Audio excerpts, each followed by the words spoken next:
Hey friends, thanks for stopping by. Today we're making a classic Dutch treat. It's a Boterkoek, or a Dutch butter cake. If you've never heard of this before, you're in for a wonderful experience. It's a rich, buttery, absolutely melt in your mouth, delicious cake. If you're craving something indulgent, this is the recipe you've been waiting for. Let's get baking. So this recipe calls for very simple ingredients. We just have 2 cups of flour, a whole cup of butter, a cup of sugar, and an egg. This recipe came from my wonderful Dutch neighbor, and she makes it differently all the time. Sometimes she uses almond flavoring. One that she made for us at Christmas time had chopped candied ginger, and it was so good. So that's why I wanted to make this for you.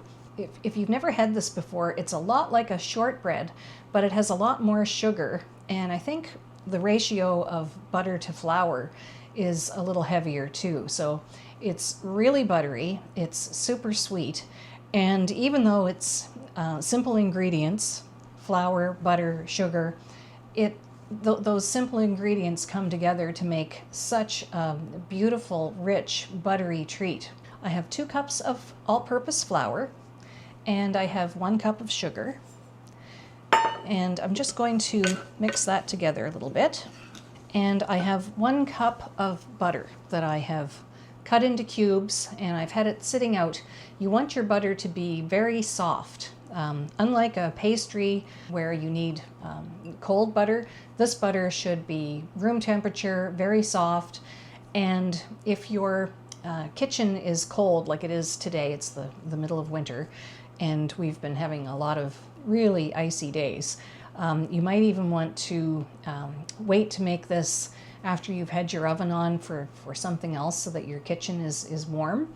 You don't want melted butter, but you want it to be soft because you're going to knead this together with your hands. So put all that nice soft butter in with your flour and sugar, and just start working that in with a wooden spoon. And I think you probably could do this with a mixer, but my neighbor does it by hand, so that's how she makes it, and hers are perfect. So I'm going to make mine by hand too. And speaking of hands, I think I'm going to get in there and just start kneading that butter and flour and sugar together with my hands. And the heat of your hands is going to really help bring everything together. So every now and then you might want to scrape down your hands. Switch back to your wooden spoon. Just give that a good stir. And I'm going to make an almond flavored Boterkoek. I hope I'm pronouncing that correctly. Sorry, Dutch neighbors, I don't mean to mispronounce the name of your wonderful dessert. So I have 1 teaspoon of almond extract. I'm just going to sprinkle that in. And I have an egg that I've separated. So my neighbor makes hers with an egg yolk in the butter cake itself. And then she saves the egg white for rubbing over the top of the butter cake. So I'm just going to mix in that egg yolk and the almond flavoring. Doesn't that smell wonderful? And once you have those things distributed, it's time to knead it all together with your hands. So I'm just going to set some things aside here. You tip this out onto a nice clean work surface.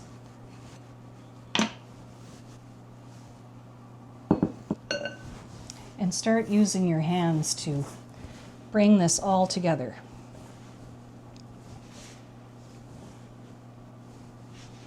And the heat from your hands is going to melt that butter and work it into the flour.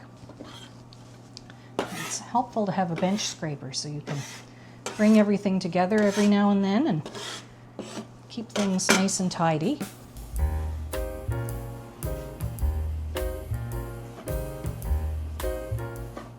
And at first you think, what a mess.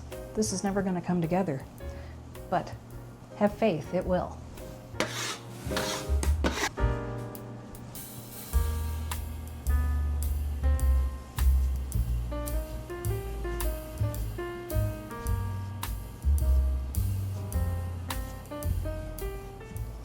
we're almost there. See how I only have a little bit of dry crumb left to work into this dough. So keep bringing that together.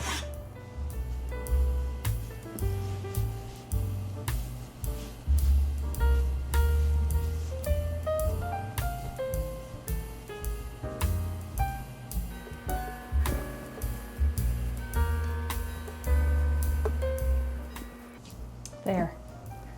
Just a few minutes of work on the counter and you have a beautiful buttery Boterkoek dough. So now grab your pan. I have a 9-inch removable bottom tart pan, and I've sprayed it with cooking spray, and I'm just going to pat this dough into my pan. Just use your fingers and the palm of your hand and push that into the pan. And once you have this all nicely pressed into your baking pan, you can smooth it out even further with the back of a nice large spoon. You don't have to be too fussy with this. You just want it to be a nice, flat, even layer. There. That's our butter cake patted into the 9-inch tart pan. So next, we're going to brush this with egg white and sprinkle it with almonds. So remember the egg that was separated in the beginning. We put the egg yolk in our butter cake, and I have the egg white in another little dish. So I'm just going to take a fork and just break up that egg white a little bit. And you can use a pastry brush to brush the top of the butter cake. So there's the egg white over the top. Now I have about 1/4 cup of finely slivered almonds. So I'm just going to scatter those over everything.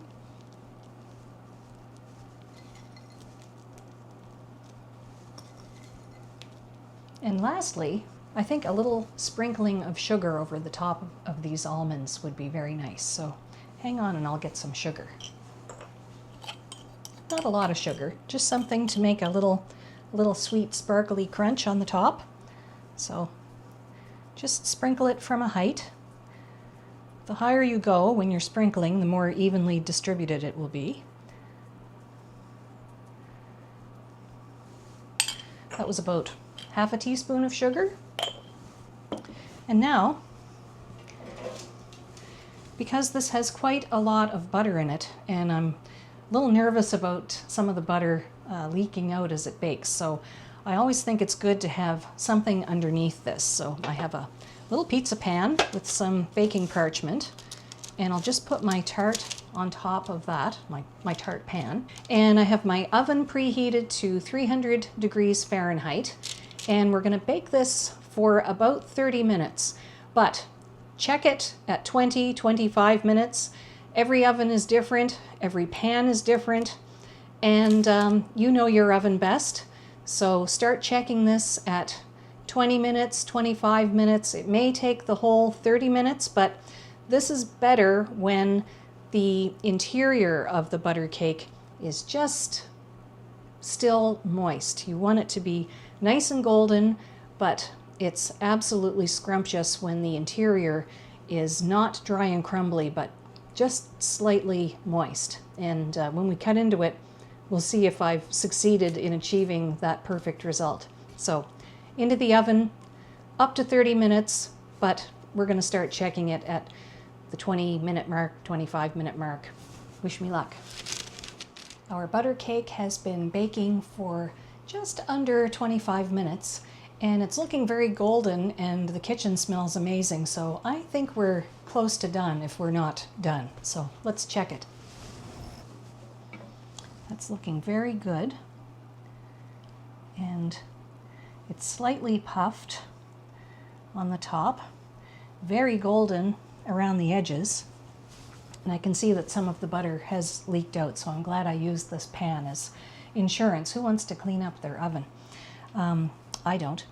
So I'm going to take this butter cake off this pan and just set the whole thing on a rack to cool.